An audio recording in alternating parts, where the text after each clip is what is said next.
और 70s में इनके बगैर कोई भी फिल्म कंप्लीट नहीं होती थी। एक की सल्ट्री आवाज तो दूसरी के थिरकते हुए पैर, आय हाय what a pair, what a combo. Hello everyone, welcome to unlock Bollywood. मैं हूं नासिर और आज जोरदार जोड़ीदार में मैं बात करूंगा एक जोरदार जोड़ीदार। लेकिन अगर आपने सब्सक्राइब नहीं किया तो वो जो बटन है ना, शेयर लाइक एंड सब्सक्राइब, दबाओ दबाओ दबाओ। सही कह रहा हूं मैं।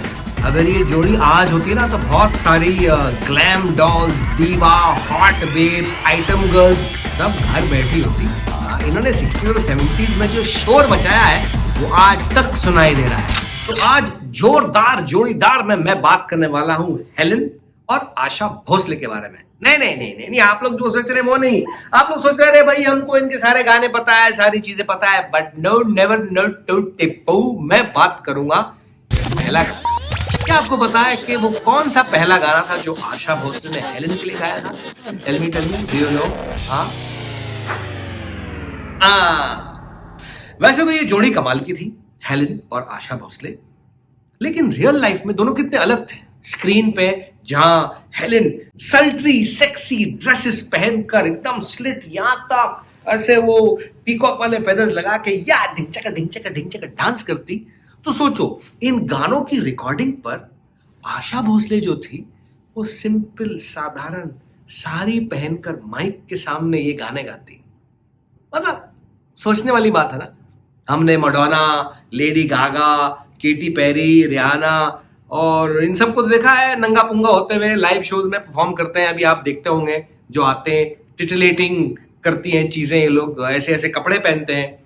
लेकिन हमारे जो सिंगर्स थे, नहीं, वो एकदम सिंपल स्वीट रहते थे, लेकिन उनकी आवाज में जो लचक थी, जो महक थी, वो जोरदार थी, यानी कि जोरदार थी।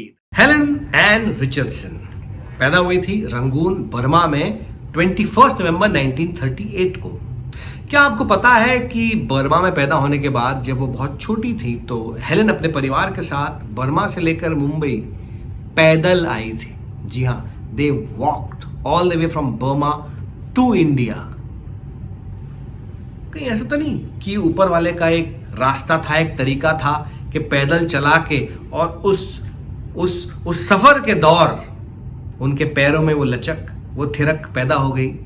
हमने फिल्मों में देखा है, जैकी चैन की, ब्रूस ली की, जहाँ वो लोग इतना एक्सरसाइज करते हैं। मोहम्मद अली की वीडियोस में देखा है वो इतनी ट्रेनिंग करते हैं और इतनी डिफिकल्ट हार्श ट्रेनिंग के बाद वो जाके जंग में उतरते हैं या मैदान में जाते हैं या बॉक्सिंग मैच में उतरते हैं। तो शायद ये जो वो बाली उम्र में, जो वो नादान उम्र में जो सफ़र था उनका पैरों पर जो चल कर आई थी, इतने दिन, इतने घंटे, इतने महीने, वो शायद वो प्रैक्टिस थी उस फुटवर्क के लिए, उस डांस के लिए जिसने हमें आज तक दीवाना करके रखा है।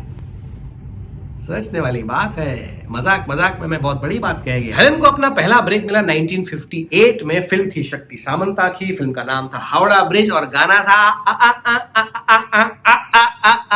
नहीं, वो नहीं था। गाना आशा भोसले ने नहीं, गीता दत्त ने गाया था। अब मैंने आपको इतने सारे क्लूज दे दिए। 1958, शक्ति सामंता, हावड़ा ब्रिज, गीता दत्त, हेलेन, तो ऑफकोर्स गाना आप समझ गए होंगे। मेरा नाम चिन चिन चू बाबा चिन चू। फिल्म थी सुपर डुपर हिट, गाना था बम्पर हिट और उसके साथ ये नई नवेली एक्ट्रेस जो स्क्रीन पर आई थी हेलेन, वो हो गई सुपर हिट। लेकिन इस बड़े ब्रेक के पहले, यानी कि रिकग्निशन के पहले, हेलेन ने बहुत सारी फिल्मों में काम किया था एज अ कोरस डांसर। एक फिल्म आई थी 1951 में जिसका नाम था शबिस्तान। उसमें उन्होंने as a chorus dancer perform किया था। और 1951 से लेके हावड़ा ब्रिज जो आई थी 1958 तक कई सारी फिल्मों में उन्होंने महज एक कोरस डांसर की तरह काम किया था। लेकिन वो रिकग्निशन, वो स्टारडम नहीं मिला, वो मिला उन्हें इस फिल्म से, इस गाने से। अब हम बात करेंगे हमारी दूसरी सुपरस्टार की, यानी कि आशा भोसले की।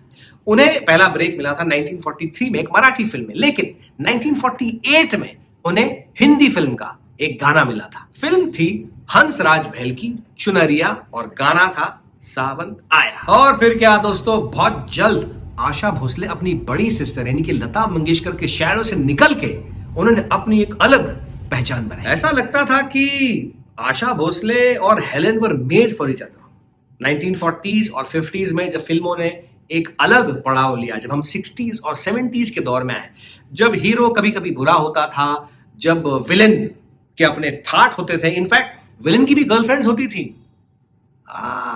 तो वो गर्लफ्रेंड थी तो वो तो कुछ तो करेगी हीरो को पटाने के लिए, और गाने से बढ़िया और क्या। तो फिर वो जो दौर चला, they needed somebody to fit that character, to fit that role, and who more better, more beautiful and more talented than Helen Hunt। तो हेलेन को वो काम मिलना शुरू हुआ। अब गाना गाना था। अब उस जमाने में 60s और 70s में जो वॉइसेस थी, शायद म्यूजिक डायरेक्टर्स को उनमें वो लचक, वो सेक्सीनेस, वो सल्टीनेस शायद नजर नहीं आया, बिकॉज उसके पहले तो सारे गाने थे वो इतने सिंपल थे, रोमांटिक थे, साधारण थे, बहुत अच्छे थे। लेकिन यहाँ पे थोड़ी मस्ती, थोड़ा मजा चाहिए था, थोड़ा करकरा, क्या वो वर्ड क्या है, वो होता ना करकराहट, थरथराहट, वो चाहिए था, जो उन्हें आशा भोसले की आवाज में नजर आई।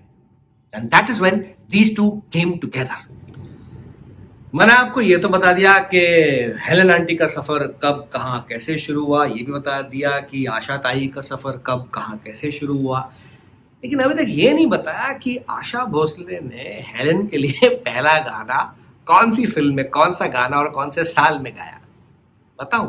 नहीं, रहने दो, चलो बताऊं पक्का।